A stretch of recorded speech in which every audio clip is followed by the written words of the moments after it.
अहं वाघासोऽहं वाघा प्रेमनगरवारे अहं वाघासोऽहं वाघा प्रेमनगरवारे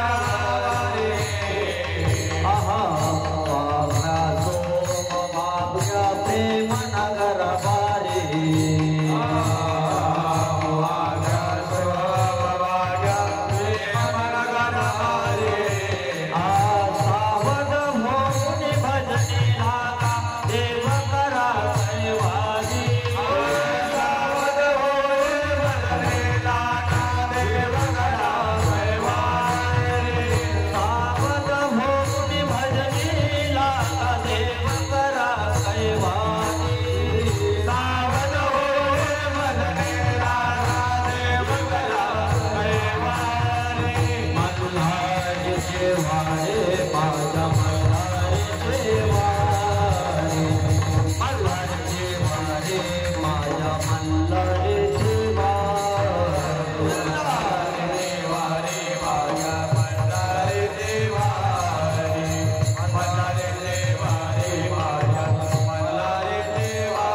आदरणीय हरिभक्तपराय रामदासजी महाराज तोकडे आणि आदरणीय हरिभक्तपराय संतो मामा लहाने.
प्रेम नगरवारी अहम वागा सोहम वागा प्रेम नगरवारी अहम वागा सोम वागा प्रेम नगरवारी अहम वागा सोम वागा प्रेम नगरवारी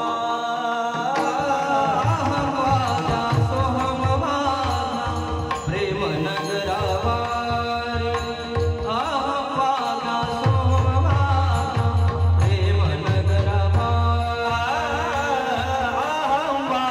सोहम वागा प्रेम नगरवारी अहम वागा सोहम वागा प्रेम नगरवारी सावध होनी भजनी लागा देवखरा कैवारी सावध होनी भजनी लागा देवखरा कैवारी मल्हारी जिवारी माझा मल्हारी जिवारी मल्हारी जिवारी माझा मल्हारी जिवारी सावध होनी भजनी लागा देवखरा कैवारी सावध होनी भजनी लागा देवखरा कैवारी मल्हारी जिवारी माझा मल्हारी जिवारी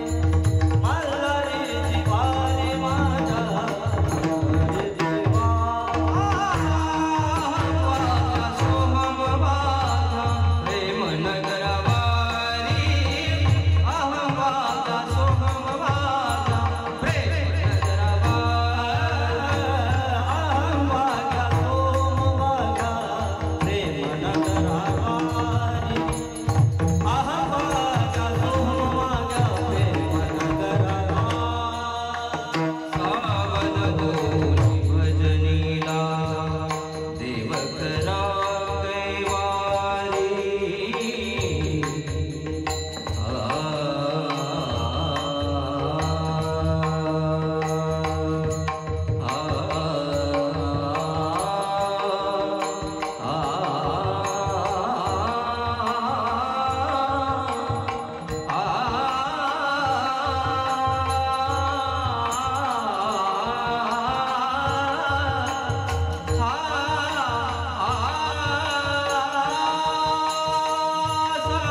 होनी भजनी लागा देवखरा कैवारी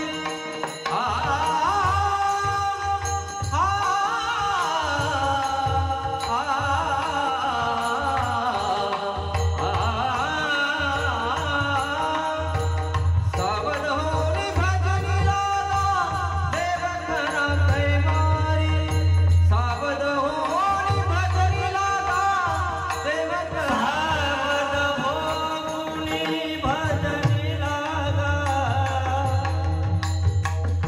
देवखरा कैवारी देवखरा कैवारी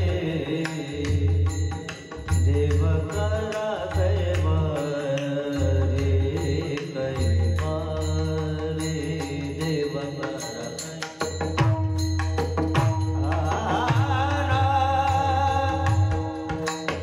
आ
वाच्या त्यांच्या कृपादाने कथेचा विस्तारो बाबाजी सद्गुरु दास तुका जयांची केलिया स्मरण होय सकळ विद्यांचे अधिकरण तेचे वंद श्री चरण श्री सद्गुरूंचे ते नमस्कारोनी आता ओम नमो ज्ञानेश्वरा करुणाकरा दयाळा तुमचा अनुग्रहाला झालो पावन झालो चराचरी अहम वाघा सोहम वाघा प्रेम नगरा वारी सावध होऊन भजनी लागा देव करा कैवारी मल्हारीची वारी माझ्या मल्हारीची वारी।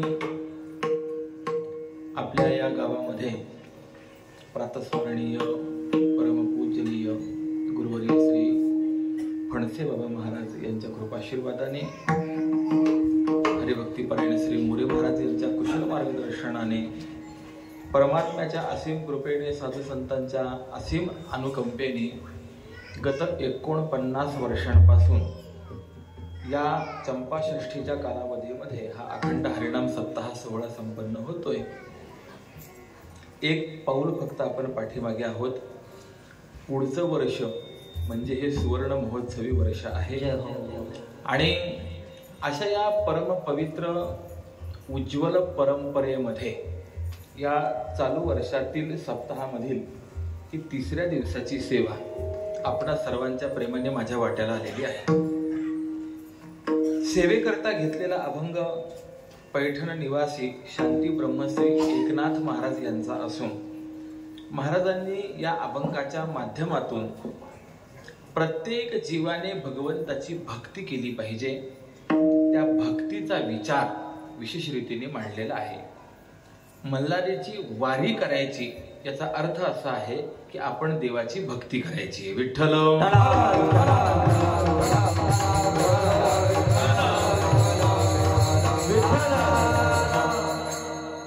मला आठवतंय गत 2 वर्षांपूर्वी चंपाषष्ठीलाच माझी या ठिकाणी सेवा झाली आणि त्याही दिवशी अभंग हाच होता। काही चिंतन मी करून आलेलो आहे आणि या अभंगाविषयीचा काही विचार आज पुन्हा मी मांडण्याचा प्रयत्न या ठिकाणी करणार आहे। एकंदरीत या अभंगाची भूमिका जर आपण पाहिली तर अभंगाच्या भूमिकेमधून ज्ञानी आणि अज्ञानी असे 2 प्रकारचे जे वर्ग आहेत दोन्ही प्रकारच्या वर्गाकरता नाथ महाराजांनी काही उपदेश केलेला आहे। जगामध्ये आपल्याला हे 2 वर्ग पाहायला मिळतात की नाही।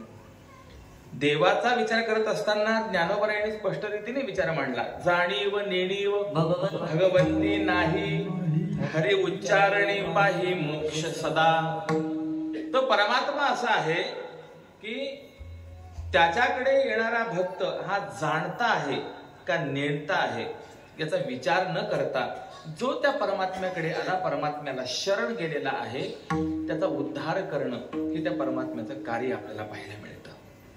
असा आहे जो ज्ञान संपन्न आहे मुक्त होणं हा त्याचा अधिकार आहे परंतु जो अज्ञानी आहे त्याला मात्र मुक्त होण्याचा अधिकार नाही। मग त्याला आश्रय कुणाचा त्याला आश्रय भगवंताचा। विठ्ठल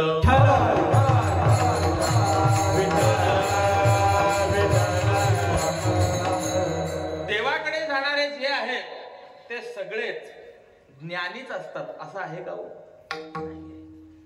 कोणी ज्ञानी असेल कोणी अज्ञानी असेल।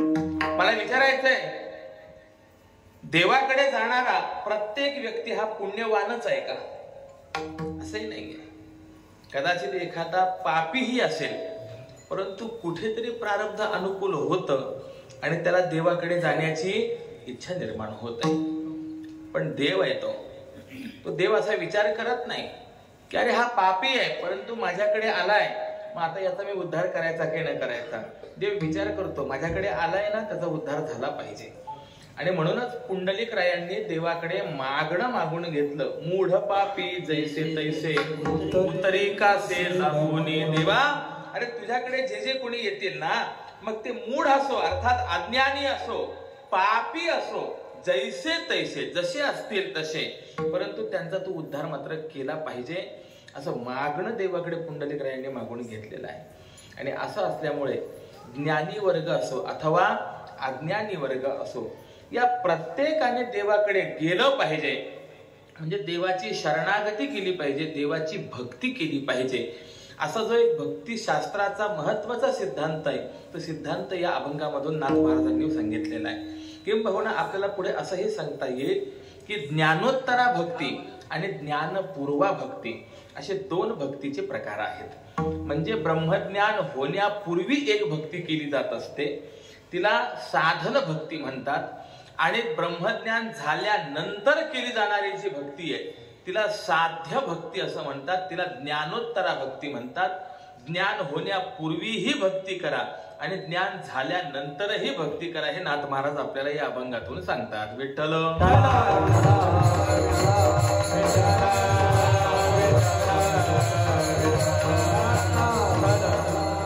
कारण असं आहे, आपलं जीवन कृतार्थ जर करून घ्यायचं असेल तर भक्तीसारखा दुसरा मार्ग नाही आहे.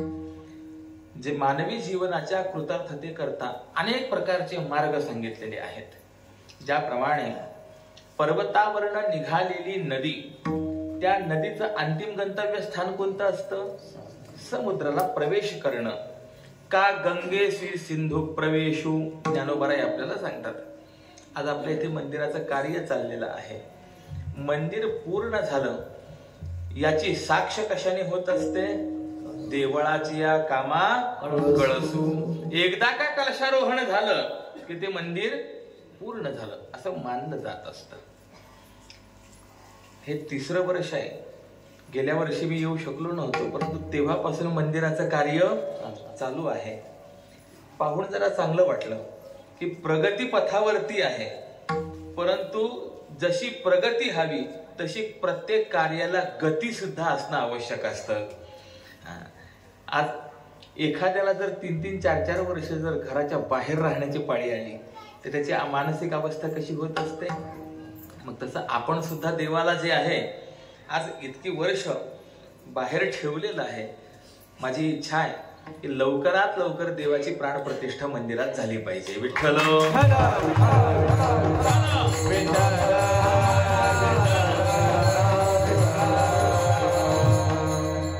ही आपली प्रत्येकाची जबाबदारी आहे.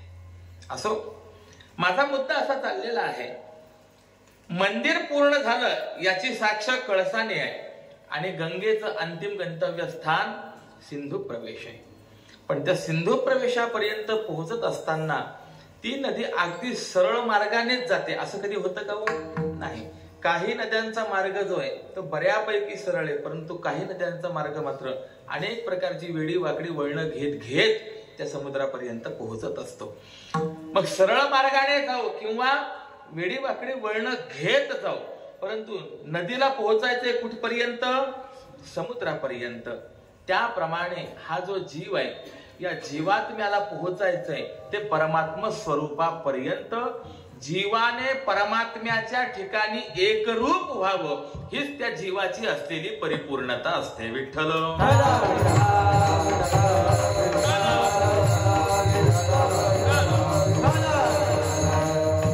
जोपर्यंत जीव परमात्मा स्वरूपाशी एकरूप होत नाही, तदाकाराकारित होत नाही, तोपर्यंत त्या जीवाची धाव ही कधीही संपत नसते. बघा गंमत कशी, एकदा का त्या परमात्मा स्वरूपाला जाऊन तो मिळाला की मग त्याला पुढे कर्तव्य काही शिल्लक राहत नाही, कुठे जाणं येणं त्याच्या पाठीमागे शिल्लक राहत नसतं. ज्याप्रमाणे गंगा सिंधूशी एकरूप झाली, अवघ्या झाल्या उर्मी. तुका म्हणे गंगा सागर संगमे, अवघ्या झाल्या उर्मी अवघ्या झाल्या उर्मी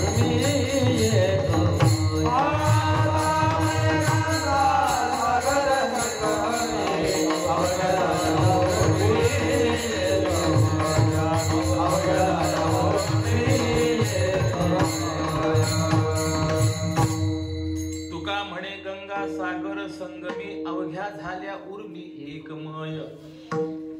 गंगा सागराशी जाऊन मिळाली, एक रूप झाली. आता गंगेला पुढे कुठे जाणं आहे का? नाहीये. त्याप्रमाणे या जीवाला जोपर्यंत तो परमात्मा स्वरूपापर्यंत पोहोचत नाही तोपर्यंत पुन्हा पुन्हा जन्माला येणं, पुन्हा पुन्हा मरणाला प्राप्त होणं, पुन्हा पुन्हा साधना करणं हे चालू ठेवावं लागतं. ज्या दिवशी तो परमात्मा स्वरूपाशी एकरूप होईल, तदाकाराकारित होईल, त्या दिवशी त्याची धाव जी आहे ही परिसमाप्त होत असते. आणि असं असल्यामुळे परमात्मा स्वरूपता प्राप्त करून घेणं हे मानवी जीवनाचं श्रेष्ठ लक्ष्य आहे. पण या लक्ष्यापर्यंत पोहोचण्याकरता मात्र मार्ग अनेक आहेत. ज्याप्रमाणे आपण पंढरपूरला जातो की नाही, पण पंढरपूरला जाण्याचे साधारणतः आपल्याला किती मार्ग माहिती येतो? एक नवीन आपला सारखा मनुष्य असेल, 4-5 मार्ग त्याला माहिती असतात. सोलापूरकडनं येता येतं, टेंभुर्णीकडनं जाता येतं, इकडूनही जाता येतं, असे 4-5 मार्ग आपल्याला माहिती असतात. आपल्यापेक्षा पंढरपूरमध्ये राहणारे जी माणसं आहेत त्यांना जरा मार्ग जास्त माहिती असतात.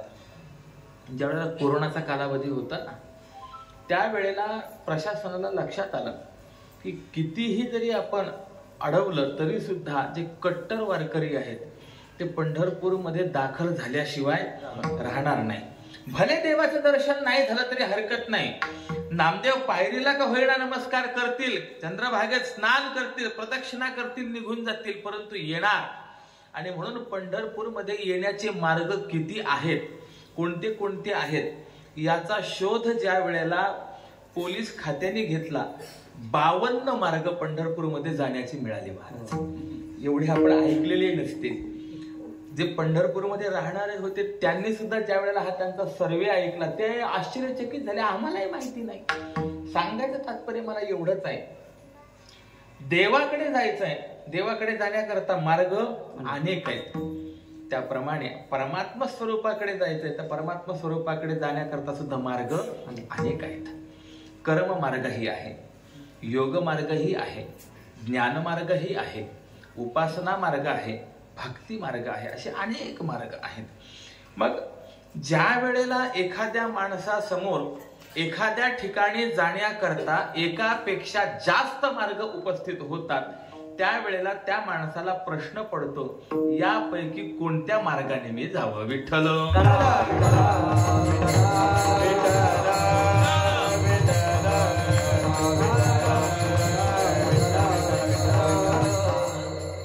गंमत अशी असते हो, एखादा गावातला मनुष्य परगावावरनं येणाऱ्या माणसाला भेटला आणि चौकामध्ये त्याने विचारलं, अहो मला अमुक अमुक ठिकाणी जायचंय, कुठून जाऊ?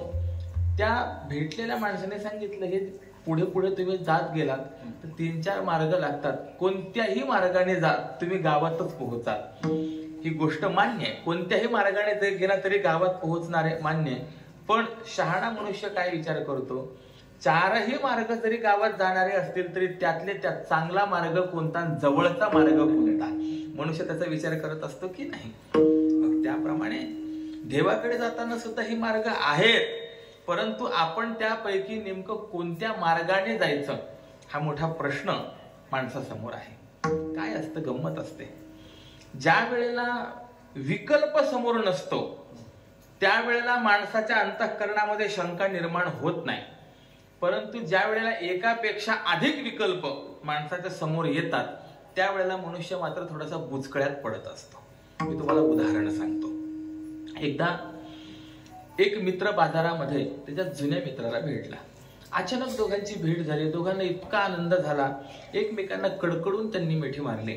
आणि दुसऱ्या मित्राने सांगितलं, अरे किती वर्षांनी भेटलास, माझं घर इथे जवळ आहे, चल आता घरी आहे, काही चहा वगैरे घेतल्याशिवाय तुला मी सोडणार नाही. तोही म्हणाला, चालेल, काही हरकत नाहीये. आता चहा घ्यायचा म्हणून तो घरी आला.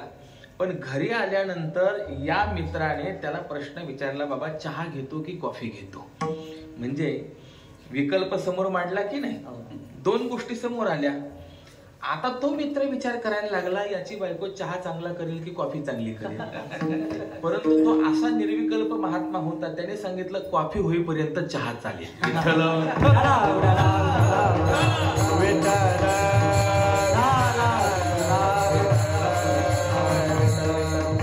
मला विचारायचंय, असे सांगणारे महात्मे किती मिळणार? चहा घेतो का कॉफी घेतो असं म्हटल्यानंतर विकल्प निर्माण झाला, बुचकळ्यात पडला, आता चहा घ्यायचा का कॉफी घ्यायची? तर म्हणाला असता की चहा घ्यायचा, तर विकल्प समोर न आल्यामुळे हा बुचकळ्यात पडला नसता. विकल्प समोर आले की माणसाची अवस्था थोडीशी वेगळी होत असते. मग त्याप्रमाणे जायचंय देवाकडेच, पण देवाकडे जाण्याकरता मात्र आता वेगवेगळे मार्ग ज्या वेळेला समोर दिसले त्यावेळेला सामान्य मनुष्य हा प्रश्नामध्ये पडला की यापैकी नेमक्या कोणत्या मार्गाने मी जावं. कर्म मार्गाने जावं, ज्ञान मार्गाने जावं, योग मार्गाने जावं, उपासना मार्गाने जावं, नेमकं कोणत्या मार्गाने मी गेलं पाहिजे. तर असं आहे, सगळे मार्ग जरी देवापर्यंत नेऊन पोहोचवणारी आहेत तरी आपला अधिकार जसा आहे त्याप्रमाणे आपण त्या मार्गाने जायला पाहिजे. मग आपण कोणत्या मार्गाचे अधिकारी आहोत याचा ज्या वेळेला आपण विचार करायला लागतो तर त्यावेळेला आपल्याला सांगता येतं की आपण कर्म मार्गाचेही अधिकारी नाहीत, आपण योग मार्गाचे अधिकारी नाही, आपण ज्ञान मार्गाचे अधिकारी नाही, तर आपण केवळ भक्ती मार्गाचे अधिकारी आहोत. विठ्ठल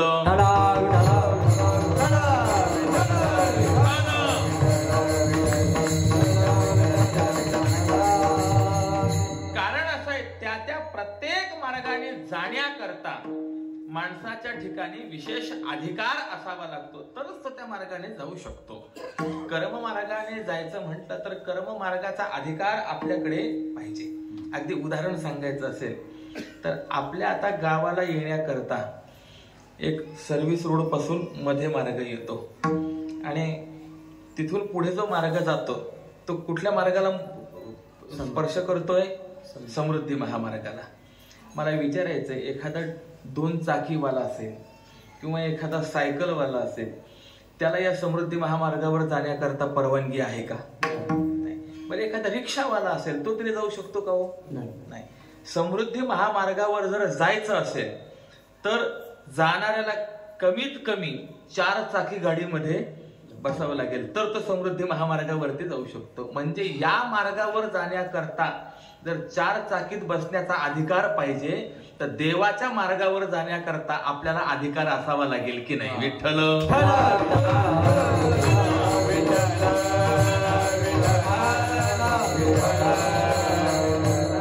मग देवाकडे जाण्याचे जे मार्ग आहे हे सगळे समृद्धी महामार्ग आहेत महाराज, पण प्रत्येक मार्गावरती जाण्याचा अधिकार मात्र वेगवेगळा आहे. कर्म मार्गाने जायचं म्हटलं तर कर्म मार्गामध्ये 4 गोष्टी आपल्याकडे असाव्या लागतात, तर कर्म मार्गाने आपल्याला जाता येईल. कोणत्या 4 गोष्टी पाहिजे? पहिली गोष्ट सांगितली, अर्थित्व, म्हणजे कर्म करण्याची इच्छा असली पाहिजे. जर काम करण्याची इच्छाच नसेल तर तो कर्म मार्गाचा अधिकारी होऊ शकत नाही. काही जण अशी असतात, त्यांना कर्म करण्याची इच्छा असते, मान्य आहे, परंतु ते कर्म करायचं कसं याचं ज्ञान नसतं. म्हणून कर्म करण्याची इच्छा असूनही कर्म करण्याचं ज्ञान नसेल तर तो त्या कर्म मार्गाचा अधिकारी होत नाही. एक उदाहरण सांगू काय? आपण पूजा वगैरे करतो की नाही, सत्यनारायण करतो, काही यज्ञ याग करतो, प्राणप्रतिष्ठा करतो, वास्तुशांती करतो. तर हे सगळे विधी करत असताना जो पूजेला बसणारा यजमान आहे तर यजमान कसा असावा? शास्त्रकारांनी सांगितलं, तो जाणकार असला पाहिजे. म्हणजे आपण काय करत आहोत आणि ते कसं करावं हे सगळं त्या यजमानाला कळालं पाहिजे. यजमानाला 40% मंत्र यावे लागतात. गणित खरं असं आहे शास्त्राचं, 40% भाग यजमानाने म्हणायचा असतो, 60% भाग हा ब्राह्मणाने म्हणायचा असतो. पण इथे गंमत अशी, यजमानाला काही येतच नाही, म्हणून तोच ब्राह्मण यजमानाचंही म्हणतो, स्वतःचंही म्हणतो. विठ्ठल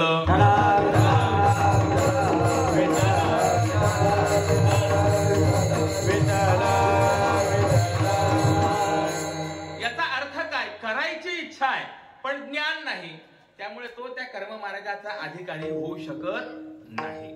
कोणतंही कर्म करत असताना ते कर्म जाणून करावं. जाणतेनी गुरु भजिजे, हे वाक्य फार सुंदर, महत्वाचं आहे. जाणतेनी या शब्दाचा अर्थ आहे जाणीवपूर्वक, ज्ञान असून. ठीक आहे, म्हणजे कर्म मार्गावरून जाण्याकरता पहिला अधिकार पाहिजे इच्छा, दुसरा अधिकार काय पाहिजे? ज्ञान, त्याची जाणीव असली पाहिजे, त्याला म्हणतात विद्वान. आता तिसरी अडचण कर्म मार्गामध्ये अशी आहे, एखादा असा असतो की त्याला इच्छाही असते, त्याला ते कर्म करण्याचं ज्ञानही असतं, परंतु ते कर्म करण्याकरता जे सामर्थ्य त्याच्या ठिकाणी पाहिजे ते सामर्थ्य नसेल तरी तो त्या कर्माचा अधिकारी होऊ शकत नाही. अगदी उदाहरण मी तुम्हाला सांगतो की सत्यनारायण करायचं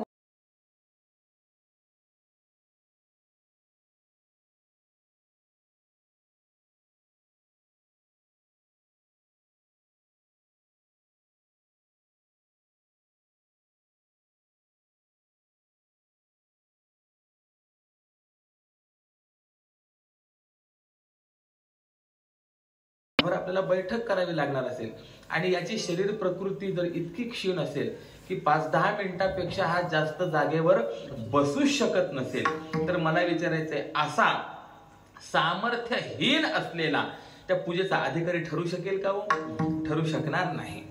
आपल्याकडे विधी असा दिलेला आहे शास्त्रकारांनी, आपण जर जप करायला बसलो, हरिपाठ करायला बसलो, पारायण करायला बसलो किंवा कोणतीही साधना करायला बसलो तर एकदा आपण ती साधना करायला बसल्यानंतर जोपर्यंत ती साधना पूर्ण होत नाही तोपर्यंत आपण आपली जागा सोडायची नसते. आणि जर काही कारणास्तव आपल्याला जागा सोडावी लागली तर ती साधना पुन्हा पहिल्यापासून करावी लागते. विठ्ठल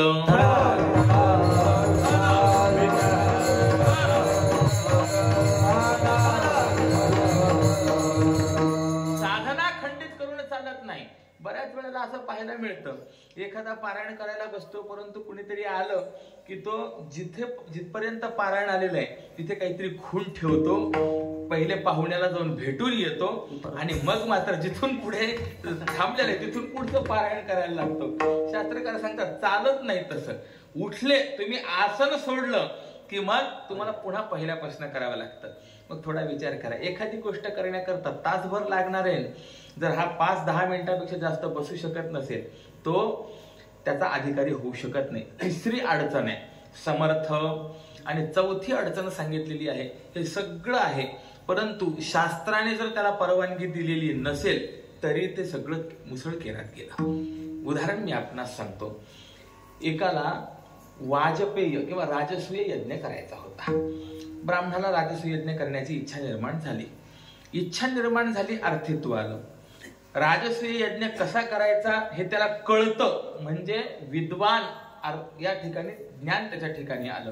त्यानंतर तो राजसूय यज्ञ करण्याचं सामर्थ्य त्याच्या ठिकाणी आहे. तिन्ही गोष्टी आल्या. पण शास्त्राने सांगितलं बाबा जो राजा असेल त्यालाच राजसूय यज्ञ करता येतो, दुसऱ्याला कुणाला करता येत नाही. मग आता जर शास्त्राची परवानगी फक्त राजालाच आहे तर मी कितीही इच्छा केली, माझ्याकडे कितीही सामर्थ्य असेल तरी काही उपयोग आहे का? नाही. का? शास्त्राने मला नाकारलेलं आहे. आणि असं असल्यामुळे कर्म करायचं जर म्हटलं तर कर्माकरता हे 4 प्रकारचे अधिकार आपल्याला असले तर आपण कर्म मार्गाने देवापर्यंत जाऊ शकतो. विठ्ठल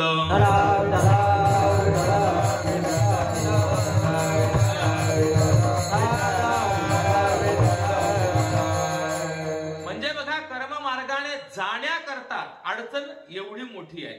बरं, एवढी अडचण पार करून जरी आपण कर्म मार्गाने जायला लागलो तरी सुद्धा पुढची अडचण काय आहे? पुढची अडचण अशी आहे की ते कर्म करत असताना ते कर्म फार सूक्ष्म आहे. त्या सूक्ष्म रीतीने ते कर्म आपल्याकडनं घडलं पाहिजे, करता आलं पाहिजे. कर्म मार्ग इतका सूक्ष्म आहे, आपण बऱ्याच वेळेला नेमकं उलटच करतो महाराज. मी तुम्हाला उदाहरण सांगतो. जेवढे आपले वारकरी आहेत प्रत्येकाच्या कपाळी गंध आणि मस्तकी शेंडी या 2 गोष्टी आपल्याला पाहायला मिळतात की नाही? शिखासूत्र असं त्याला म्हटलं गेलेलं आहे आणि असलीच पाहिजे महाराज. ही शेंडी म्हणजे सामान्य नाही आहे.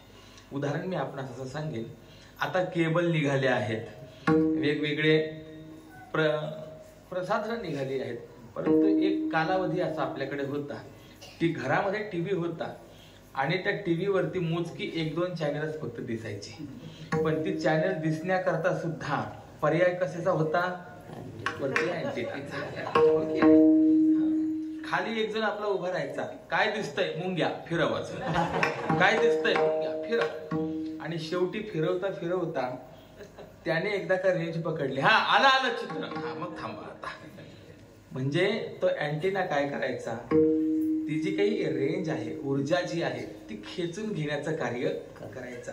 त्याप्रमाणे ब्रह्मांडामध्ये असलेली जी ईश्वरीय सृष्टीतील ऊर्जा आहे ती ऊर्जा खेचून घेण्याकरता आपल्याकडचा असलेला अँटेना म्हणजे शेंडी आहे. विठ्ठल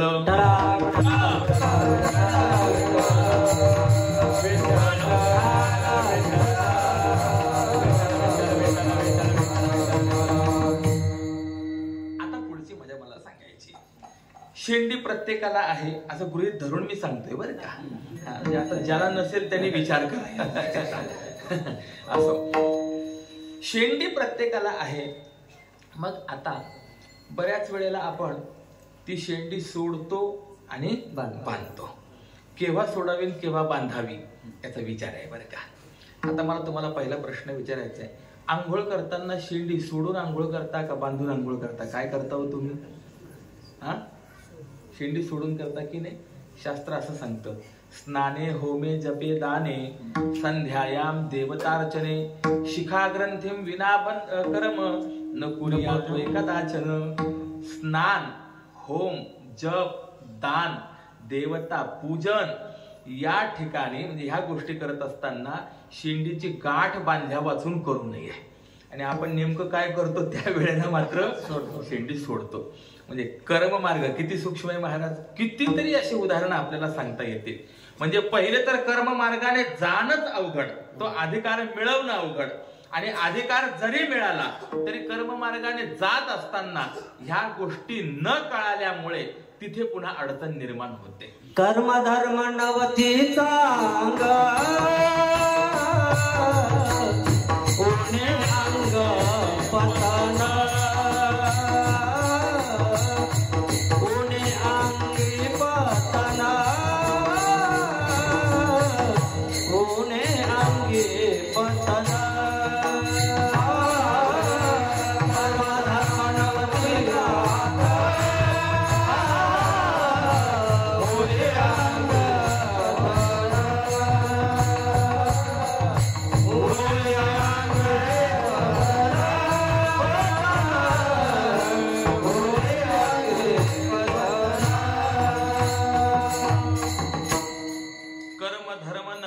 सांग उण्या अंगे पतन. कर्म धर्म हे जर व्यवस्थित आपल्याकडनं घडलं नाही तर मग मात्र आपल्याला त्रास होत असतो. आणि असं असल्यामुळे आणि कलियुगात तर परिस्थिती अशी आहे, अवघ्या वाटा झाल्या क्षीण कलीन घडे साधन उचित विधी विधान न कळे न घडे सर्वथा. जे योग्य विधी विधान आहे, पहिली अडचण आहे कळतच नाही आणि कळालं तरी सुद्धा तसं ते घडत नाही. यामुळे कर्म मार्गाने आज आपण जाणं हे आपल्याला शक्य नाही आहे. कर्म मार्ग देवापर्यंतच नेणारा आहे, मान्य आहे, परंतु त्या कर्म मार्गाने मात्र आपल्याला जाता येणार नाही. बरं, मग एक काम करा, योग मार्गाने जा.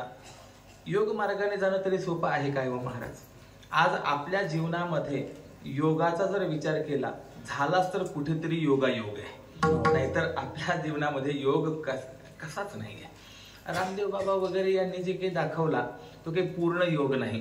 योगाची फक्त ती अंग आहेत, आसन आणि प्राणायाम. 8 अंगांनी योग शास्त्रकारांनी सांगितलेलं आहे. आणि योग मार्गाने जर जायचं असेल तर सगळ्यात मोठी अडचण अशी आहे, मनावर आणि शरीरावरती पूर्ण नियंत्रण पाहिजे, ताबा पाहिजे, तर तो मनुष्य योगा मार्गाने जाऊ शकतो. योग मार्गाने जात असताना मन एकाग्र पाहिजे, निरुद्ध पाहिजे. आपल्या ध्येया व्यतिरिक्त मन कुठे जाणारच नाही याचं त्याला सामर्थ्य पाहिजे. गंमत अशी आहे, एक विद्यार्थी आपल्या गुरुजींकडे गेला. त्याने सांगितलं, गुरुजी खूप मी ध्यान लावण्याचा प्रयत्न करतो पण ध्यानच लागत नाहीये, काय करावं? ते गुरुजींनी त्याला सांगितलं, एकांत ठिकाणी जा, जिथे कुणाचा आवाज नाहीये अशा ठिकाणी जा. त्या ठिकाणी आसन व्यवस्थित घाल आणि मग त्या ठिकाणी आपली दृष्टी नाकाच्या शेंड्यावरती, जे नासिकाग्र दृष्टी कर, श्वास प्रश्वासावरती लक्ष केंद्रित कर आणि हळूच डोळे बंद कर. एवढं लक्षात ठेव, डोळे बंद केले की तुझ्या डोळ्यासमोर निळा घोडा येणार नाही एवढी फक्त काळजी घ्यायची. तेवढं झालं की तुझं ध्यान सफळ झालं. तो म्हणाला आयुष्यात कधी पाहिला नाही, कधी कसा काय डोळ्यासमोर येईल. गुरुजी म्हणाले हेच तर गंमत आहे. आणि तो खरंच जाऊन ज्या वेळेला बसला, गुरुजींनी सांगितल्याप्रमाणे सगळी तयारी केली. डोक्यात विचार काय होता, फक्त निळा घोडा डोळ्यासमोर येऊ द्यायचा नाही. पण जसे डोळे बंद केले, कधी न पाहिलेला निळा घोडा डोळ्यासमोर उभा राहिला. विठ्ठल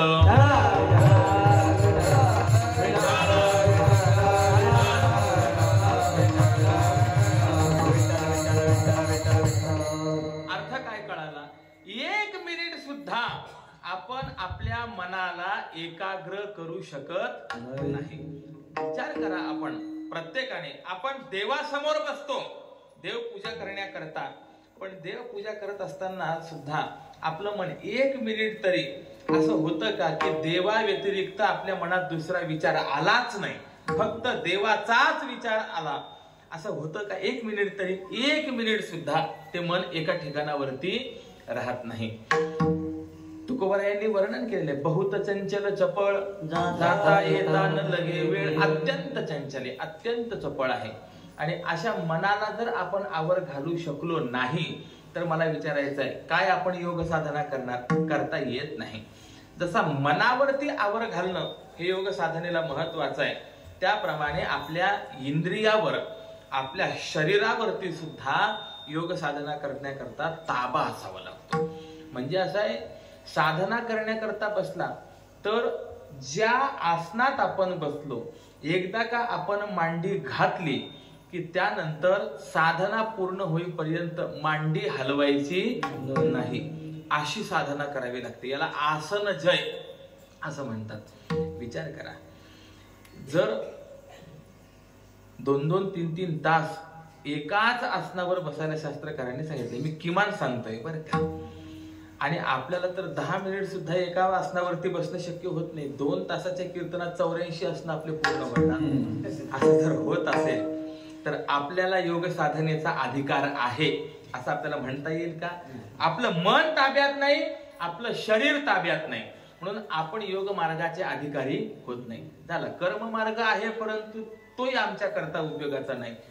योग मार्ग आहे तोही आमच्या करता उपयोगाचा नाही. मग आता तिसरा मार्ग जो आहे तो म्हणजे नॅशनल हायवे नंबर 1 आणि त्याचं नाव आहे ज्ञान मार्ग. ज्ञान मार्गासारखा श्रेष्ठ मार्ग नाही महाराज, परंतु ज्ञान मार्गाने जात असताना मोठी अडचण अशी आहे की ज्ञान येताना एकटं येतच नाही, ते येताना अभिमानाला सोबत घेऊन येतं. विठ्ठल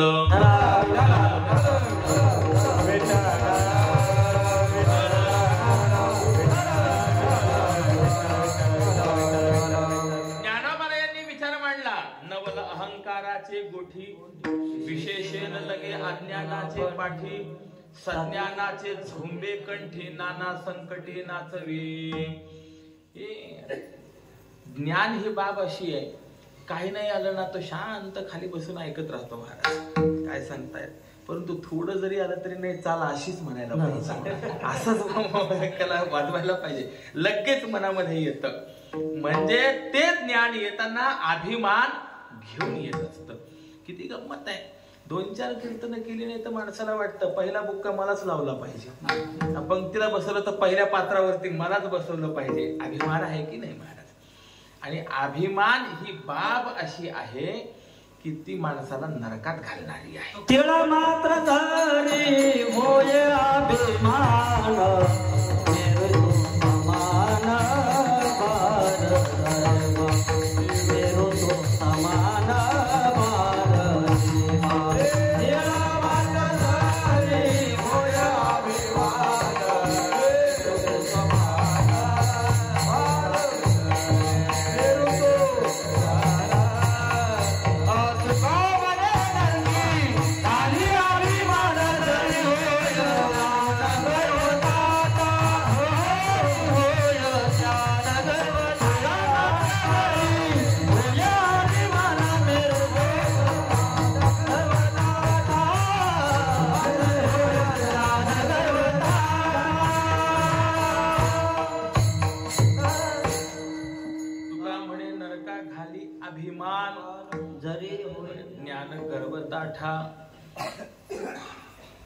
मी आणि माझं ह्या दोन गोष्टी आल्या की मनुष्य अडकत असतो. तसा मनुष्य मुक्त आहे, परंतु मी केलं असं म्हटलं त्या कर्माचा अभिमान आपल्या ठिकाणी आला, कर्तृत्वाचा अभिमान. म्हणून ज्ञानोबांनी विचार मांडलेला, तैसा कर्तृत्वाचा मधु कर्मफलाचा आस्वाद. कर्तृत्वाचा मध आणि कर्मफलाचा आस्वाद हे दोन दोष माणसाकडे आले की मनुष्य अडकला जात असतो. उदाहरण मी तुम्हाला सांगतो. एकाने देवाची तपश्चर्या केली आणि देव प्रसन्न झाले. वरमृही काय पाहिजे त्याने सांगितलं, देवा माझ्याकडे ज्ञान, सत्ता, संपत्ती सगळं सगळं काही आहे. मग माझी तपश्चर्या कशाला केली? त्याने सांगितलं, मला 6 महिने अगोदर मरण कळावं याच्या करता म्हणून मी तपश्चर्या केली आहे. बघा गंमत कशी आहे. जो जो जन्माला आलेला आहे त्या प्रत्येकाला एक न एक दिवस मरावं लागणार आहे, हे निश्चित आहे. पण आपली अडचण काय आहे? आपल्याला जायचंय हे मान्य आहे, माहिती आहे, पण केव्हा जायचंय हे माहिती नाही, ही मोठी अडचण आहे. बरोबर आहे की नाही? त्यामुळे तयारी करता येत नाही. माणसाला केव्हा जायचं हे माहिती असतं तर तयारी करता येत नाही. बरोबर आहे की नाही? आता सगळे जी सातकरी मंडळी आहेत ती इथलीच असल्यामुळे काही प्रश्न नाही. पण परगावावरनं जर समजा 7 दिवस काही कलाकार मंडळी आलेली असेल तर मला विचारायचं आहे, काल्याचं कीर्तन झाल्यानंतर बॅग भरतात का जागराच्या दिवशीच बॅग भरून तयार असतात? कोणत्या दिवशी? जागराच्या दिवशी. काला झाला की लगेच ते हलायला मोकळे असतात. उद्या हलायचं आहे, अगोदरच तयारी असते, पॅकिंग असते. थोडा विचार करा. आपल्या घरी जायचंय तर एवढी तयारी असेल, आपल्या मूळच्या घराला जायचं तर तयारीची आवश्यकता आहे का नाही? विठ्ठल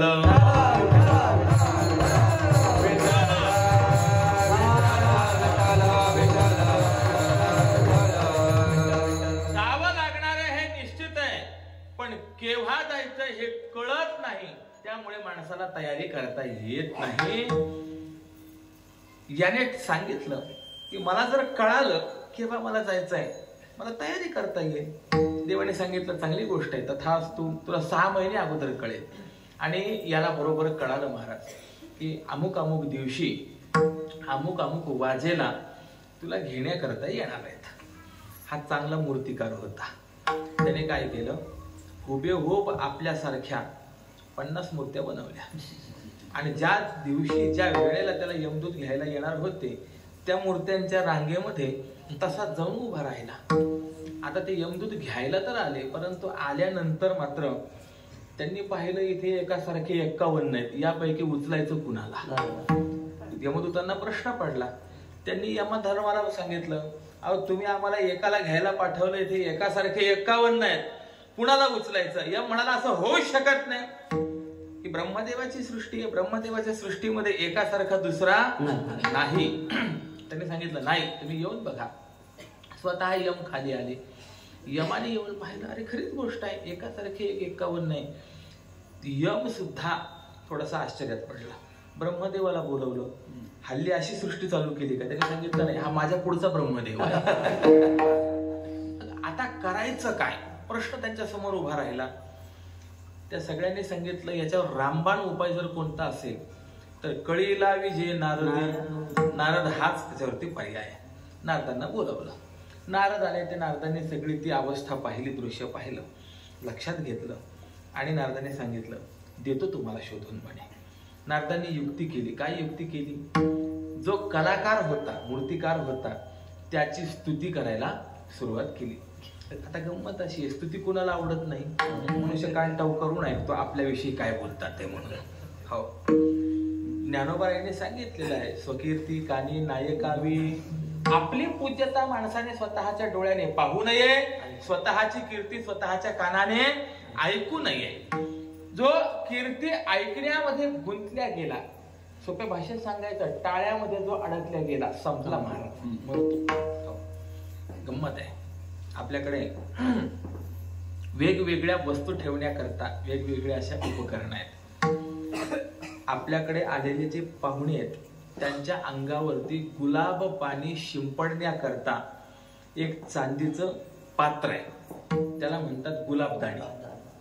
त्याच्यात त्याचं गुलाबजल घातलं तर आलेल्या माणसांच्या अंगावरती ते शिंपडलं जातं. त्यानंतर एक असं छोटंसं पात्र असतं, त्याच्यामध्ये अत्तर ठेवतात आणि आलेल्या पाहुण्याच्या मंडळीच्या मनगटाला ते अत्तर लावतात. मग आता थोडासा विचार करा, गुलाबदानीत काय असतं? गुलाबजल, बरोबर आहे. बरं, अत्तरदानीत काय असतं? अत्तर. मग गुलाबदानीत जर गुलाबजल असेल, अत्तरदानीत जर अत्तर असेल, तर मच्छरदानीत कोण पाहिजे?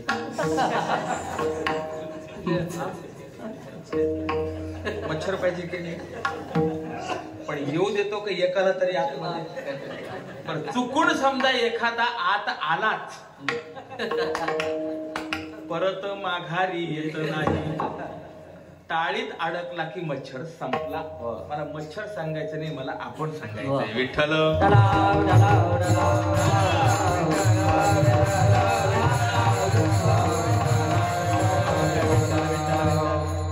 टाळ्यात मनुष्य अडकला की संपतो, स्तुतीत अडकायचं नाही. नारदाने त्याची स्तुती केली आणि नारद म्हणाले, भेटला असता तर मी वैकुंठात जाऊन देवाला सांगितलं असतं, या ब्रह्मदेवाला बाजूला करा, याला ब्रह्मदेव बनवा, याच्यापेक्षा हा श्रेष्ठ आहे, चांगला आहे. आतापर्यंत त्याने कसं बस स्वतःला सांभाळलं. अंतरीची धावे स्वभावी पाहिली, धरिताही परी आवरेना. आता मात्र त्याचा ताबा सुटला. तो पुढे आला आणि म्हणाला, काय म्हणला नारदा? देवाला सांगतो म्हणाला मला ब्रह्मदेव बनवायला. हा मी केलं हे सगळं. बस नारदांनी त्या यमाला सांगितलं, हा सूर्य हा जयद्रथ उचला याला. मला विचारायचंय, उचलल्या गेला, अडकल्या गेला. कशामुळे अडकल्या गेला? केवळ मी केलं अभिमानाने अडकला. विठ्ठल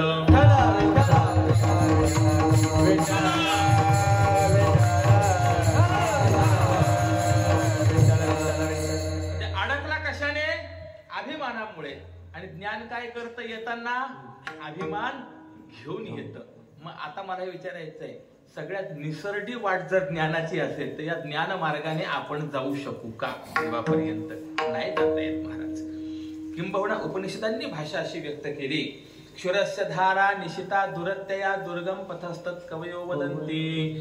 वस्ताऱ्याच्या धारेवरनं चालणं हे जितकं कठीण आहे, तसं ज्ञान मार्गाने चालणं हे अत्यंत कठीण आहे. आणि ज्ञान मिळवणं कठीण आहे महाराज. ज्ञान मिळवण्याकरता साधन चतुष्टय संपन्न व्हावं लागतं, मग कुठे ज्ञान मिळेल, मग त्या ज्ञान मार्गाने चालायचं. ही ते सगळी फार मोठी पुढची बाब आहे. ती साधन चतुष्टय संपत्ती म्हणजे काय, तोही मोठा प्रश्न आहे. त्याच्यामध्ये विवेक आहे, वैराग्य आहे, समाधी षटक आहे, मुमुक्षा आहे, सगळ्या गोष्टी पाहिजे. किंबहुना या सगळ्या गोष्टींपैकी एक जरी कमी राहिलं तरी सुद्धा एका विण एक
स्वयंपाक करायचा असेल तर धान्य, पाणी आणि अग्नी या तीन गोष्टी एकत्र याव्या लागतात तरच स्वयंपाक आहे. या तीन पैकी एक जरी कमी असेल स्वयंपाक होईल का? होणार नाही. पातेल्यामध्ये पाणी घातलंय, डाळ तांदूळ घातली पण चुलीत अग्नीच नसेल, होईल का खिचडी? होणार नाही. खाली अग्नी आहे, वरती धान्य घातले पण पाणीच नसेल तरी सुद्धा स्वयंपाक होऊ शकत नाही. तीन गोष्टी असतील तरच स्वयंपाक. हे जसं आहे त्याप्रमाणे साधन चतुष्टय संपत्ती मधील सुद्धा एक एक गोष्ट महत्वाची. एक असेल आणि एक नसेल तरी सगळं समाप्त होतं. विवेक असेल तर वैराग्य पाहिजे, वैराग्य असेल तरी विवेक असेल, त्याला साथ पाहिजे.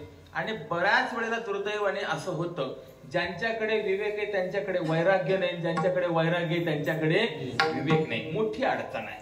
हो, विवेक विवेक म्हणजे काय?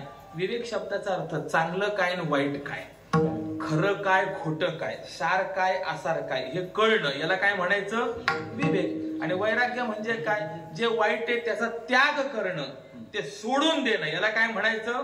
वैराग्य. म्हणजे माणसाला चांगलं काय वाईट काय हे पहिले कळावं एक, आणि ते कळाल्यानंतर जे वाईट आहे ते सोडलं पाहिजे, त्याला म्हणायचं वैराग्य. आता बरेच जण असे असतात, विवेक असतो पण वैराग्य नसतं. उदाहरण सांगू काय? जे तंबाखू खाणारे आहेत ना, ते तंबाखूची पुडी ज्या वेळेला घेतात, मला विचारायचं त्या पुडीवरती त्यांच्याकरता काही सूचना आहे काय? हो, अरे हा, तुम्ही कदाचित तुम्हाला कशी माहिती, मी खात नाही. पण सूचना आहे की नाही त्याच्यावरती? तंबाखू खाऊ नये, त्यामुळे कर्करोग होण्याची संभाव्यता आहे, ही सूचना असते की नाही? आता ही जो तंबाखू खातो त्याला कळत नाही का? सांगा बरं मला.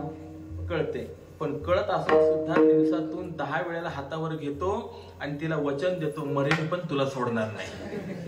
म्हणजे अर्थ काय झाला? चांगलं काय वाईट काय कळालं पण वैराग्य नाही म्हणून सुटलं नाही. विठ्ठल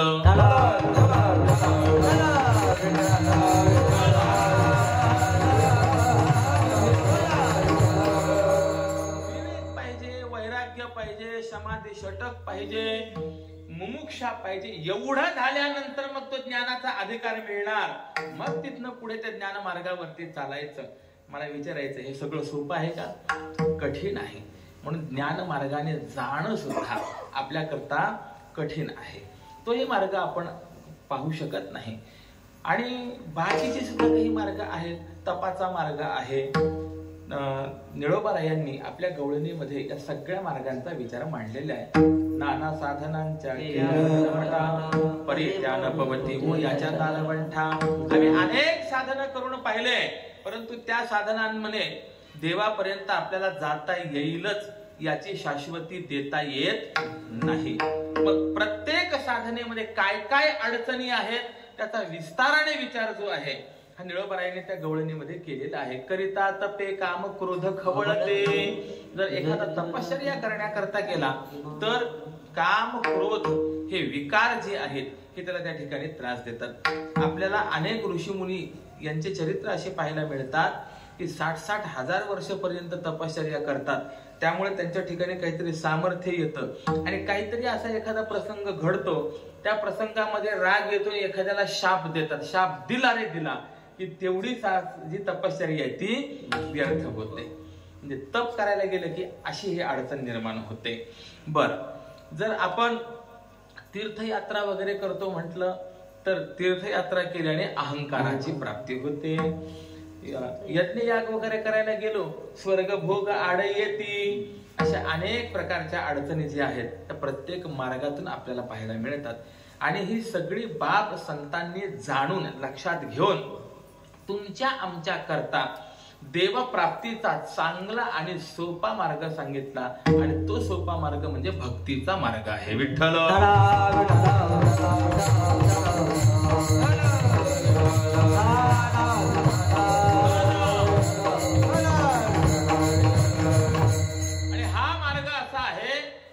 सर्वांना आचरण करण्यासारखा आहे.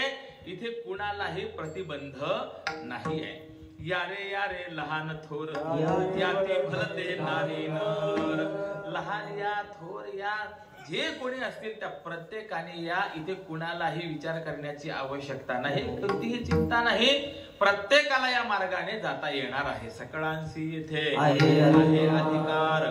कलियुगे उद्धार हरीच्या नामे.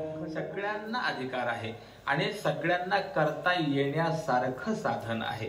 आणि असं असल्यामुळे आज शांती ब्रह्मश्री एकनाथ महाराज आपल्याला सांगतात की जो अज्ञानी आहे त्याला म्हणायचं अहम वाघ्या आणि जो ज्ञानी आहे त्याला म्हणायचं सोहम वाघ्या. तर जो अज्ञानी आहे त्याने सुद्धा भक्ती करा आणि जो ज्ञानी आहे त्याने सुद्धा भक्ती करा, म्हणून प्रेम नगरा वारी. प्रेम नगरा वारी याचा अर्थ भक्तीच्या मार्गाने त्याने जायला पाहिजे. भक्ती म्हणजे काय आहे? भक्तीचं स्वरूपच सांगितलेलं आहे. भक्ती ही प्रेम स्वरूप आहे. विठ्ठल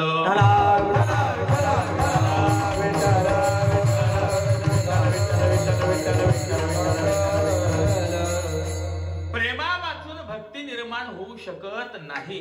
आणि म्हणून ज्ञानोबा यांनी विचार मांडला, भावे वीण भक्ती, भावे वीण भक्ती, भावे विना भक्ती, भक्ती विना मुक्ती. भावे विना भक्ती, भावे विना भक्ती, भावे विना भक्ती, भक्ती विना मुक्ती.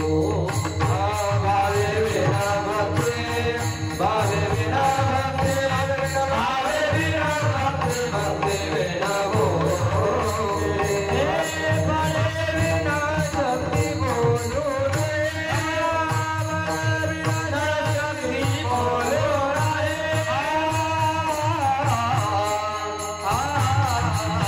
हरि मुखे मना, हरि मुखे मना, हरि मुखे मना, हरि मुखे मना, हरि मुखे मना, हरि मुखे मना, हरि मुखे मना, हरि मुखे मना, हरि मुखे मना, हरि मुखे मना, हरि मुखे मना, हरि मुखे मना, हरि मुखे मना,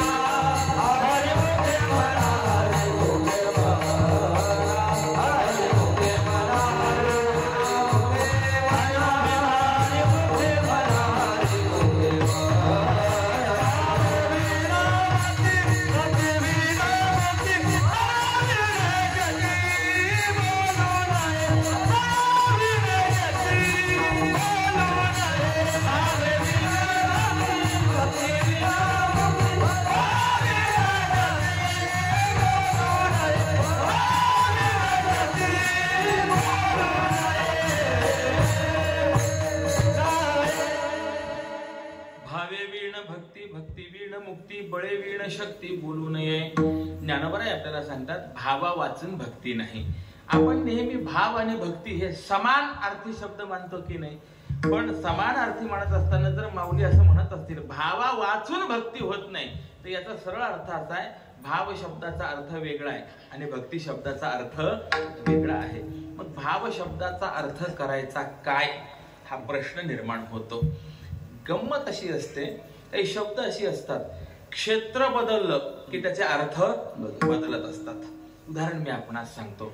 भाव या शब्दाचा अर्थ व्यवहारामध्ये मोल असा होतो. बऱ्याच वेळेला मनुष्य किराणा दुकानात गेला, त्याने तांदूळ पाहिला म्हणा, डाळ पाहिली म्हणा, त्या किराणा दुकानदाराला ते विचारतो काय भाव आहे. इथे भाव शब्द आहे की नाही, पण भाव शब्दाचा अर्थ काय इथे झाला, मोल. ठीक आहे. आता दोन माणसं बोलत असतील आणि त्यामध्ये जर काही गैरसमज निर्माण झाला तर मध्यस्थी मनुष्य काय म्हणत असतो, अहो नाही ते बोलले तसं, परंतु त्यांच्या बोलण्याचा भाव तसा नव्हता. इथे भाव या शब्दाचा अर्थ काय झाला, अभिप्राय, मनोगत. बरोबर आहे की नाही? म्हणजे संवादामध्ये भाव शब्दाचा अर्थ बदलला. भाव शब्दाचे 37 अर्थ आहेत.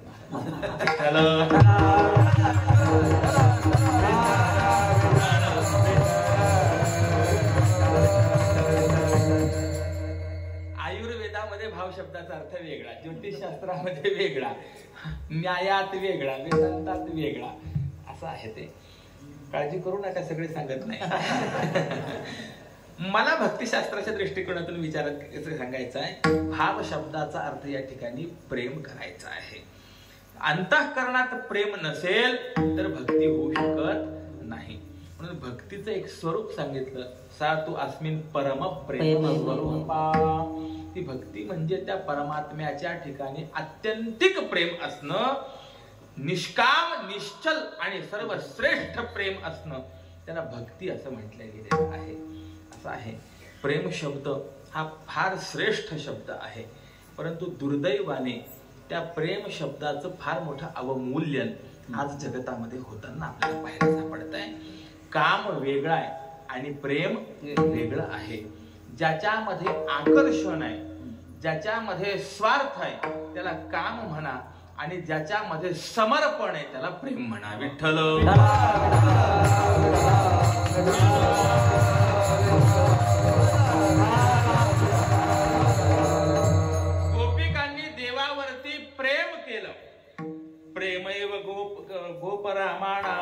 काम इत्यगमत प्रथाम.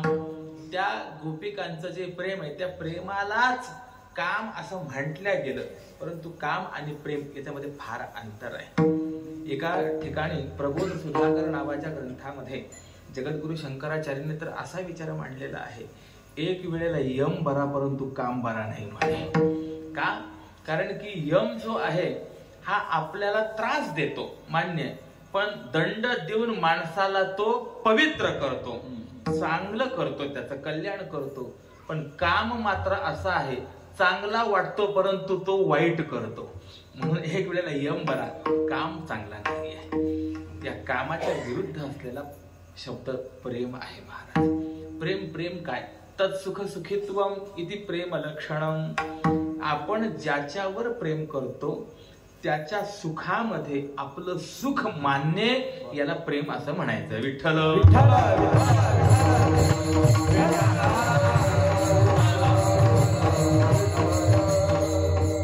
नारदांच्या अंतःकरणामध्ये स्वतःच्या भक्तत्वाविषयी अभिमान निर्माण झाला.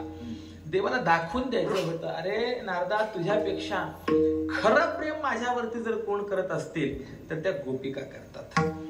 परंतु हे दाखवायचं कसं? एक दिवस देव आपलं डोकं धरून बसले. नारद आले, विचारलं, देव अरे काय झालं रे बाबा? देवाने सांगितलं काय नाही, जरा डोकं दुखतंय. नारदाने सांगितलं तुझं डोकं दुखतंय याचा अर्थ असा आहे की त्या डोके दुखीचं औषध हे सुद्धा तुलाच माहिती आहे. बऱ्याच वेळेला असं असतं, एखाद्याला काही होत असेल ना तर त्याचं औषध त्यालाच माहिती असतं. मांजरीचं पोट दुखायला लागलं की ती दुर्वा खाते, हे दुसऱ्याला कळत नाही, ते तिला बरोबर कळत असतं. तुला औषध माहिती आहे, देवाने सांगितलं औषध माहिती आहे, परंतु ते औषध मिळेल की नाही मिळेल याविषयी शंका आहे. नारदाने सांगितलं अरे तुला मिळणार नाही असं काय आहे? देवाने सांगितलं तीच तर मोठी अडचण आहे. काय अडचण आहे? देवाने सांगितलं माझ्या डोकेदुखीचं एकच औषध आहे, कोणत्या तरी भक्ताने त्याच्या चरणाची धूळ मला जर मस्तकाला लावायला दिली तर माझं डोकं दुखणं थांबणार आहे. आता मला विचारायचं, नारद भक्त नव्हते का? नारद भक्त होते. नारदांनी विचार केला, आपण हे भक्त आहोत, पण आपल्या पायाची धूळ जर याच्या डोक्याला लावायला दिली तर या पापामुळे आपल्याला न जाणू कल्पचे कल्प नरकात खितपत पडावं लागेल. म्हणून नारदाने सांगितलं, देवा हा बरोबर आहे तुझं म्हणणं, पण आता हे देणार रे कोण? भगवंताने सांगितलं, बघ तुला काही कुठे जाता येत असेल तर. अनेकांकडे नारद गेले, परंतु कुणी मात्र आपल्या पायाची धूळ देवाला द्यायला तयार होईना. शेवटी नारद खिन्न होऊन आले, देवा तू म्हणतो तेच बरोबर आहे, औषध आहे परंतु मिळणं कठीण आहे, मग कुठेतरी मिळेल ना.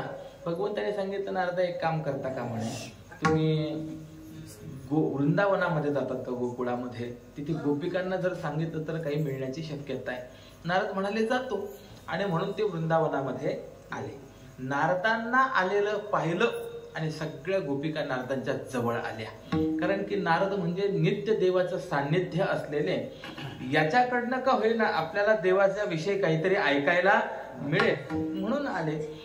नारदांना सगळ्या गोपिकांनी प्रश्न विचारला, नारदा आमच्या कानाला भेटलात का, लालाला भेटलात का, कसा आहे तो? नारदांनी सांगितलं, आणि त्याच्याकरताच तुमच्याकडे आलो, म्हणजे तुमच्या कानाचं डोकं दुखतंय. बर, मग काही तुम्ही पर्याय केला की नाही? काय औषध वगैरे? नाही, औषध आहे परंतु ते मिळत नाहीये म्हणूनच इथे आलोय. काय औषध आहे?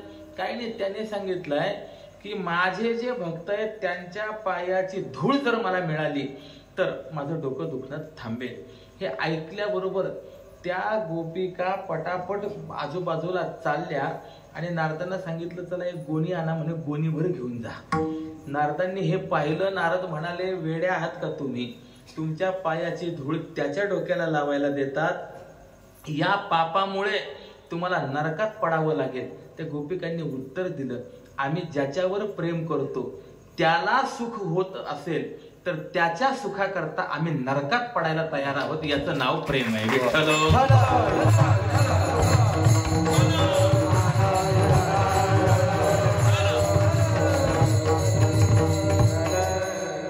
तत्सुख सुखित्वम हे प्रेमाचं असलेलं लक्षण आहे. आणि असं प्रेम ज्या ठिकाणी असतं त्याला म्हणतात भक्ती.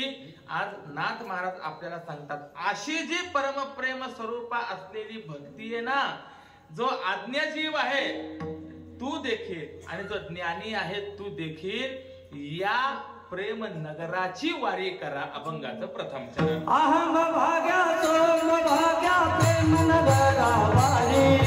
अहम भाग्या सोम भाग्या प्रेम नगरा वारी. सावन होऊन बदली लागा देव करा कैवारी. सावन होऊन बदली लागा देव करा कैवारी.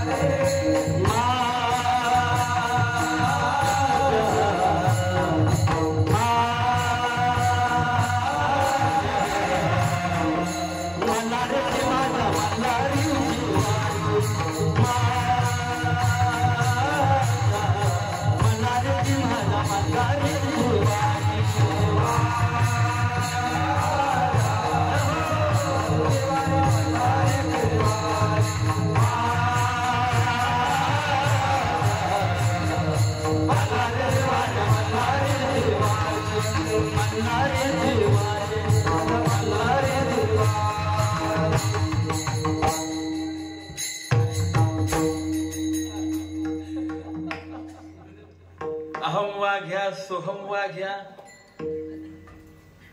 प्रेम नगरा वारी. सावध होऊनी भजनी लागा देव करा कैवारी. जो असा आज्ञा जीव आहे किंवा ज्ञानी जीव आहे त्या प्रत्येकाला आपण भक्ती करा हा उपदेश नाथ महाराज या अभंगातून करतात. ज्ञानपूर्वा भक्ती आणि ज्ञानोत्तरा भक्ती. ज्ञान झाल्यानंतर काय करायचं?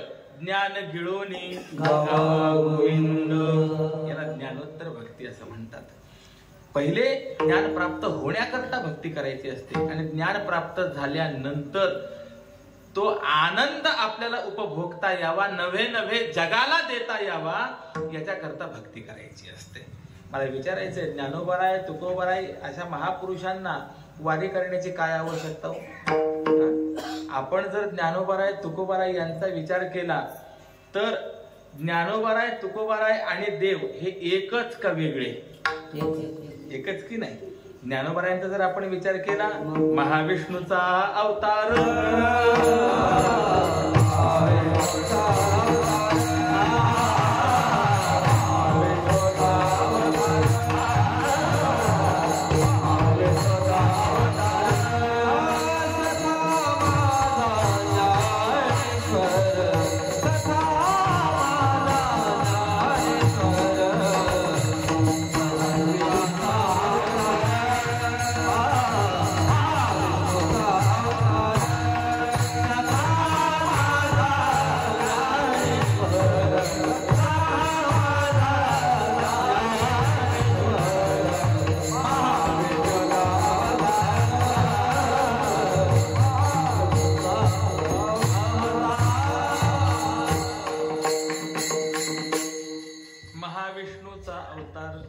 सखा माझा ज्ञानेश्वर. तुकोबारायांचा जर आपण विचार केला, म्हणे रामेश्वर भट्ट तुझा विष्णू नाही तुझा. अरे ज्ञानोबाराय तुकोबाराय हेच परमात्मा पंढरीनाथ आहे. मग असं असताना यांनी वारी का करावी? स्वतः करता वारी नाहीये तर तुम्हाला आम्हाला वळण लावून देण्याकरता म्हणून ती वारी. याला ज्ञानोत्तर भक्ती असं म्हणतात. विठ्ठल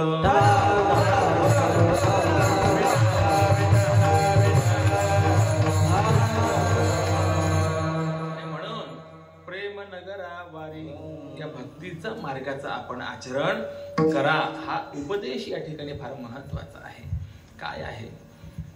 प्रेम ही गोष्ट अशी आहे, ही गोष्ट सांगून कळत नाही, ती गोष्ट स्वतःच्या जीवनामध्ये अनुभवाला यावी लागत असते. प्रेम नये सांगता बोलता दाविता अनुभव चित्ता चित्त जाणे. हे भक्ती स्वरूप, हे प्रेम स्वरूप कसं आहे तर अनिर्वचनीय आहे.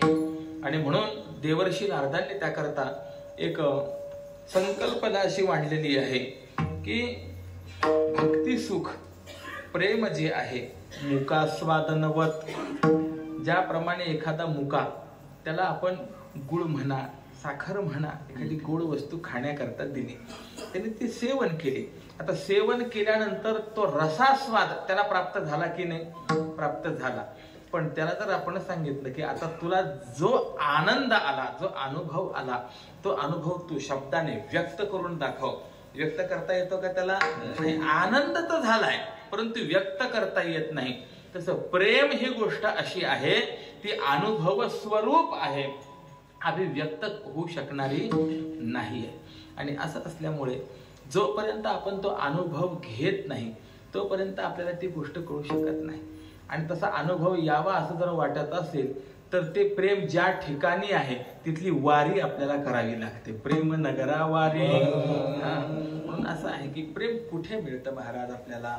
तर ते प्रेम आपल्याला वृंदावनामध्ये गेलो तिथे आपल्याला पाहायला मिळेल. असं आहे, आपलं अंतःकरण किती संवेदनशील आहे त्यावरती आपल्याला त्या त्या वायुमंडलातली स्पंदन ही जाणवत असतात. आपलं अंतःकरण तितकं संवेदनशील नसेल तर होणार नाही.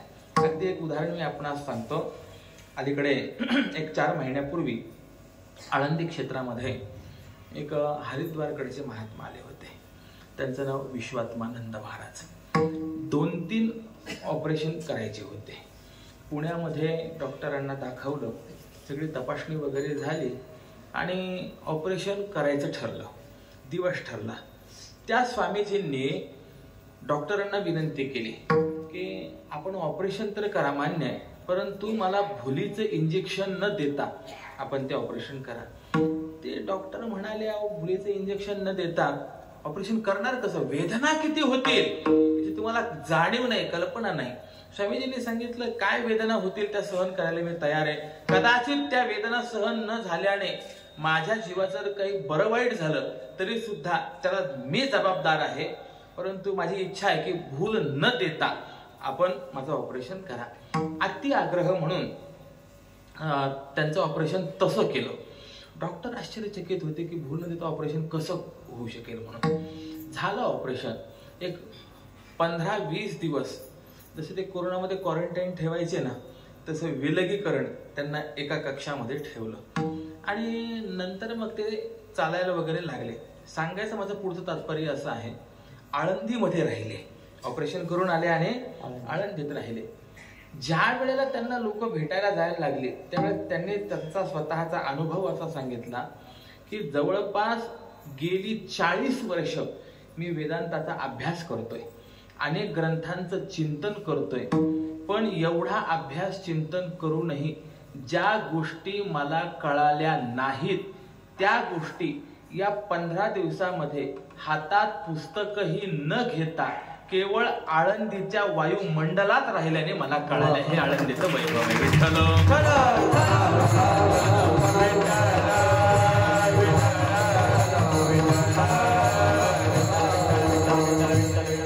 याचा अर्थ त्या वातावरणामध्ये, त्या वायुमंडलात ताकद आहे की नाही? आहे. पण ती ताकद आपल्याला कळत नाही, ती ताकद त्यांना कळते. ज्याचा जसा अधिकार आहे त्यानुसार त्याला ते स्पंदन जी आहे ते जाणवत असतात. आणि म्हणून असं आहे की जर आपल्याला भक्ती तत्व कसं आहे हे जाणून घ्यायचं असेल, जा वृंदावनला, भक्ती कळेल. जा पंढरपूरला, आपल्याला भक्ती कळेल. पंढरपूरला वारीला जायचंय कशा करता? ते प्रेम आपल्याला मिळावं याच्या करता म्हणूनच जायचं असतं. पण म्हणून पंढरपूरला जात असताना कसं जावं? गात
खात जागा प्रेम मागा विठ्ठला. खात जायचं नाही, गात जायचं. महाराज एक सांगून जाईल, आपण तीर्थयात्रा करत असताना कुणाकडनं काही घेऊ नये, हा महत्वाचा नियम आहे. आपण दुसऱ्याकडनं ज्या वेळेला काही घेतो ना, आपण जी तीर्थयात्रा करत असतो त्याचं फळ त्याला जात असताना आपली हमाली होत असते. विठ्ठल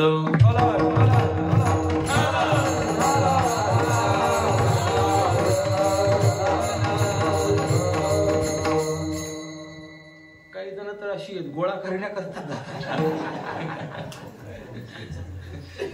नर्मदा परिक्रमेला काही माणसं अशी आहेत, ती परिक्रमाच करत राहतात, त्यांचं तेच काम, पण सारखं गोळा करणं असं नाही. का वारी करायची? कारण की त्या वारीने आपल्याला प्रेम प्राप्त होणार आहे, भक्ती प्राप्त होणार आहे. प्रेम नगरा वारी. आणि म्हणून नाथ महाराज सांगतात, सावध होऊन भजनी लागा देव करा कैवारी. या चरणामध्ये नाथ महाराज या दोघांना सुद्धा अर्थात सगळ्यांना सावध करतायत. गंमत अशी आहे, संत आपल्याला अनेक वेळेला सावध करतात, परंतु मनुष्य मात्र सावध होत नाही. ही मोठी अडचण आहे. आपल्याला संत जाग करतात, निरंतर जागविती, म्हणजे निरंतर जागविती. परंतु त्यांनी जाग केलं तरी सुद्धा मनुष्य मात्र आपला अविद्या रात्रीमध्ये सारखा झोपत राहतो. सावध कोण झालं? समर्थ रामदास स्वामी सावध झाले. कुठे सावध झाले महाराज?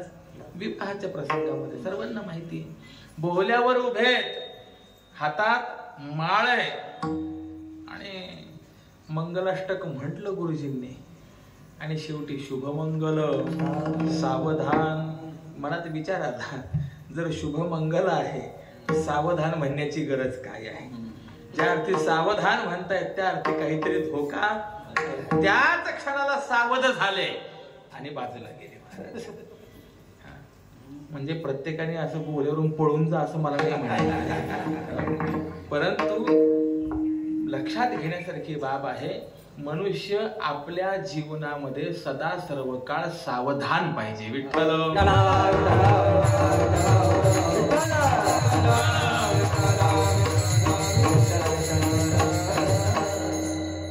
कितीतरी आपल्याला पाठ्यात सुद्धा मिळतात की नाही, चुका घ्या ध्यान गई ध्यान.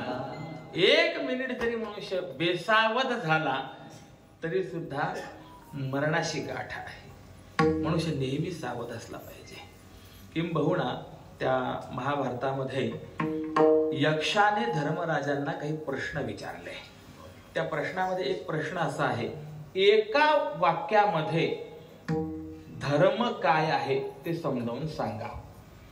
त्यावेळेला धर्मराजाने उत्तर दिले, दाक्षम एक पदम धर्म्यम. माणसाने सदा सर्व काळ सावध राहणं हाच एका वाक्यामध्ये असलेला त्याचा धर्म आहे. अनेक प्रसंग अशी येतात, माणसाचा पाय त्या ठिकाणी घसरण्याची शक्यता असते. बस त्या क्षणाला जर तो मनुष्य सावध राहिला, बस त्याचं जीवन धन्य झालं महाराज. म्हणून सावध राहण्याचं कार्य महत्वाची बाब आहे. आज नाथ महाराज जो आज्ञाजीव आहे त्यालाही सांगतात, सावध होऊन भजनी लागा. आणि जो ज्ञानी आहे, जो सोहम वाघ आहे, त्यालाही सुद्धा सांगतात, सावध होऊन भजनी लागा. भजनी लागा या शब्दाचा अर्थ आहे भक्ती मार्गाला लागा. तरी झडझडून वहिला निघ, ये भक्तीचे वाटे लाग. जिया पावसे अव्यंग, निज धाम माझे. अंग झटकून माणसाने बाजूला व्हायचंय आणि या भक्तीच्या मार्गाला लागायचं आहे. त्या भक्तीची कास जर आपण पकडली तर परिणाम काय होईल? जिया पावसी अव्यंग, निज धाम माझे. त्या भक्तीने तो देव आपलासा होत असतो. म्हणून सावध होऊन जर आपण भजन करण्याकरता प्रवृत्त झाला तर देव आपला कैवारी होतो. विठ्ठल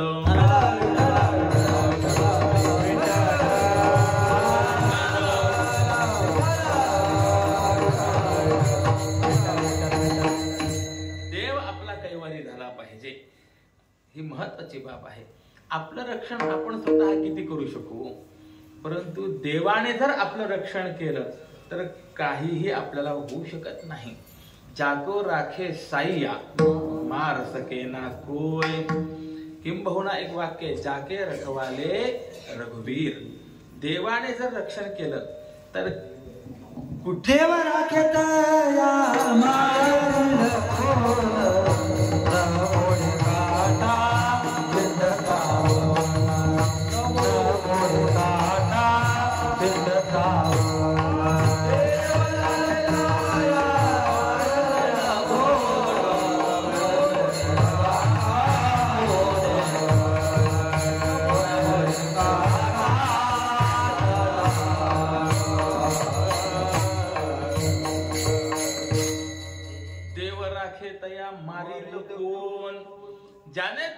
ज्याचं देवाने रक्षण केले त्याला कोणी मारू शकत नाही. भक्तवर्य प्रल्हादांचं उदाहरण आपणा सर्वांना माहिती आहे. अक्षरशः विष दिलं परंतु विषाचा हे परिणाम झाला नाही. देव रक्षण करणारा आहे. द्रौपदीचा जर आपण विचार केला, कौरवांच्या सभेमध्ये आणलं गेलं. महाराज विटंबना करण्याचा प्रयत्न केला गेला परंतु रक्षण करता परमात्मा होता, विटंबना झाली नाही. हे एक नाही अनेक उदाहरण आहेत. देव तर असा आहे, मागे पुढे उभा राहे, आलिया आघात निवाराया. आपल्या मागे राहतो, पुढे राहतो, चारी बाजूलाही आहे. या पलीकडे सांगू काय, जर खरोखर देवाची आपण भक्ती केली तर देव मागे पुढे उभा राहून सांभाळतो. यात नवल नाही. गर्भात प्रसंग आला तर गर्भामध्ये शिरून सुद्धा तो रक्षण करतो. परीक्षिती राजा याचं उदाहरण आहे. आणि असं असल्यामुळे आपलं जीवन सुखकर व्हावं असं जर वाटत असेल, सावध होनी भजनी लागा. देव करा कैवारे मल्हारेचे वारे, माझ्या मल्हारेचे वारे. विठोबा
वाघ्या सोहम वाघ्या प्रेम नगरा वारी. सावध होनी भजनी लागा. देव करा कैवारी.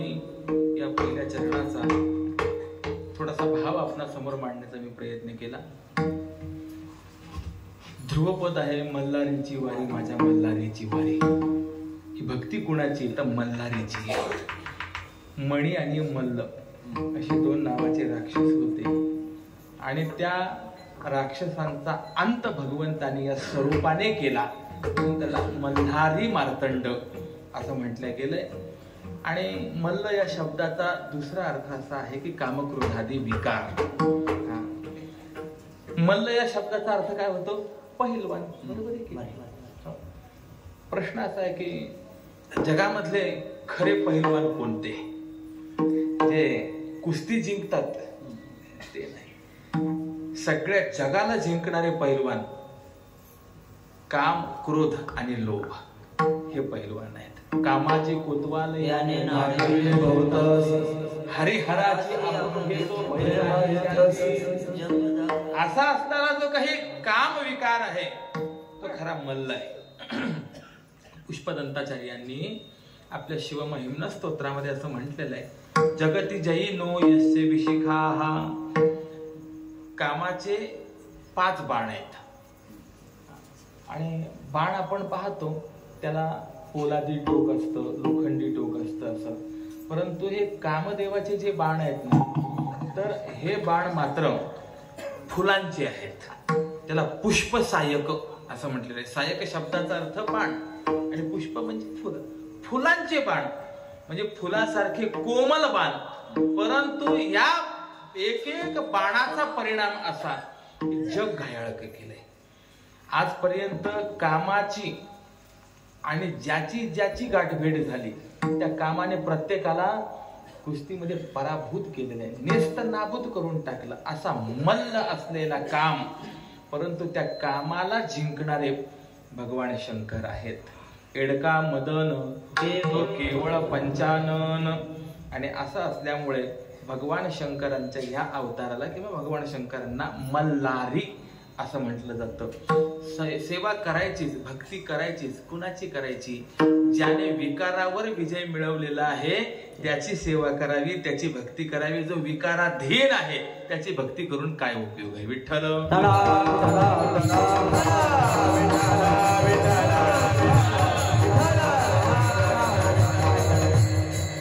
म्हणून मल्हारीची वारी याचा अर्थ असा, ज्याने विकार जिंकलेले आहेत अशा त्या भगवंताची भक्ती करणं हीच असलेली मल्हारीची वारी आहे. आणि ती मल्हारीची वारी जी आहे ती आज केली जाते. आज चंपाषष्ठी. गेल्या 6 दिवसांपासून घट बसलेले होते. जसे आपल्या नवरात्रात घट बसतात ना, तसा हा खंडोबाचा नवरात्र म्हणतात. आज तो 6 दिवसांचा, पण म्हटलं काय जातं खंडोबाचा नवरात्र. तर त्याची आज तळे आरती वगैरे जी आहे ही भरून आज त्याची भक्ती जी आहे ती केली जात असते.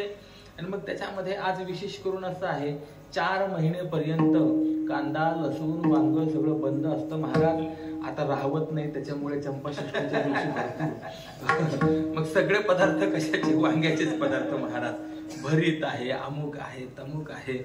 कांदा खावा की खाऊ नये, लसूण खावा की खाऊ नये हा स्वतंत्र विचाराचा विषय आहे, तो आता मी मांडत नाही. परंतु ज्यांना खायचं आहे 4 महिनेपर्यंत ते बंधन पाळलं जातं. आषाढी एकादशी पासून तर म्हणजे आता जे आहे त्यालाच आरंभ होतो. आषाढी एकादशी म्हणजे एकादशीला बंद करायचं नसतं नाही बरं का. त्याच्या अगोदर कांदे नवमी असते. कांदे नवमीला शेवट खायची आणि चंपाषष्ठी पासून सुरुवात करायची. असा तो एक प्रघात आहे. हा साधनेचा प्रकार आहे आणि त्या साधनेचा, त्या व्रताचं एक प्रकारचं पारण म्हणून जे आहे हे आजच्या दिवसाकडे पाहिलं जात असतं. या भरिताचे, या रोडग्याचे काही लाक्षणिक आणि आध्यात्मिक पारमार्थिक अर्थ आहेत. त्याचा विचार जो आहे तो आता या वेळेला नाही, म्हणजे पुढची वर्णी लावून ठेवतो असंही नाही. परंतु वेळेची मर्यादा पाहत असताना पहिल्या चरणाचा भाव काहीसा विचार आपणासमोर मी या वेळेला मांडण्याचा प्रयत्न केला आहे. बाकीचा विचार हा पुढे आपण पाहूया. पुन्हा एकदा सर्वांना विनंती करतो, गाव मोठा आहे आणि मंदिराचं कार्यही चांगलं चाललेलं आहे, तर देवाची प्रतिष्ठा ही लवकर व्हावी. आणि पुढचं वर्ष जे आहे हे 50वे वर्ष, त्याची तयारी म्हणजे ही या सप्ताहापासूनच तयारी आहे. ही तयारी त्यावेळेला होत असते असं नाही. मोठं कार्य करायचं असेल तर अगोदरपासून तयारी करावी लागते. या वर्षीचा काला म्हणजे पुढच्या वर्षीची नांदी आहे, एवढं लक्षात ठेवून आपण सर्व तयारी करावी. पुढचा उत्सव हा मोठ्या प्रमाणामध्ये आणि खूप चांगला व्हावा ही भगवंताच्या चरणी प्रार्थना करतो. करविली तैसी केली कटकट, वाकुडी की नीट देवदाने. या न्यायाने झालेली सेवा भगवत चरणारविंदी समर्पित करतो आणि आज्ञ सुज्ञ सर्वांनी भगवंताची भक्ती करावी हा जो विचार नाथ महाराजांनी या अभंगाच्या माध्यमातून मांडलेला आहे तो आपणासमोर मांडून माझ्या वाक प्रपंचाला पूर्ण विराम. ज्ञानेश्वर माऊली